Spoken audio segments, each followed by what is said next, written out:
COVID cases dropping. We definitely feel a sense of normalcy returning to the urgent care, which has been great. Now spring has sprung a rise in COVID testing. Doctors say spring allergies and spring travel are driving the increase. Good evening, I'm Mike Bush. And I'm Ann Allred. Access to those tests are now harder for the uninsured. Our Pepper Baker is here with what you need to know if you plan to get tested. Pepper. Yes, federal pandemic relief is no longer available, so uninsured patients may have to pay out of pocket for a COVID test. And now that spring is in the air, COVID and allergy symptoms can be very similar. So I talked with a physician assistant on advice on what you should do. COVID cases definitely seem to be decreasing over the last several weeks. However, I think it's important for everyone to know we are still seeing positive cases with varying degrees of illness. As warmer weather approaches, Total Access Urgent Care Physician Assistant Mike Jelenic is seeing people confuse their allergy symptoms with COVID. What I consider to be allergy symptoms, the wet symptoms, runny nose, itchy, watery eyes, and sneezing.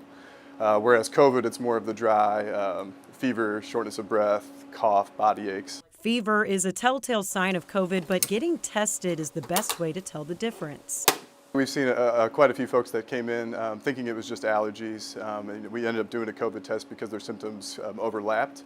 And we've certainly had several positive cases from that standpoint. Federal pandemic relief funds are no longer available, making access to testing more costly for uninsured patients. On March 22nd, the federal aid for COVID testing has gone away, so that has changed things for us.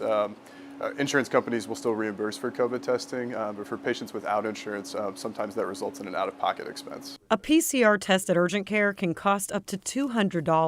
SSM Health Chief Community Health Officer Dr. Alex Garza sent us a statement saying the lapse of federal funds for testing, antiviral therapies, and vaccinations for the uninsured will most likely lead to an exacerbation of inequities in the testing and treatment of COVID and place populations at higher risk of poor outcomes.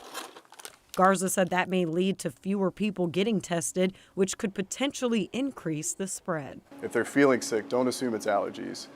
Come see us, get tested.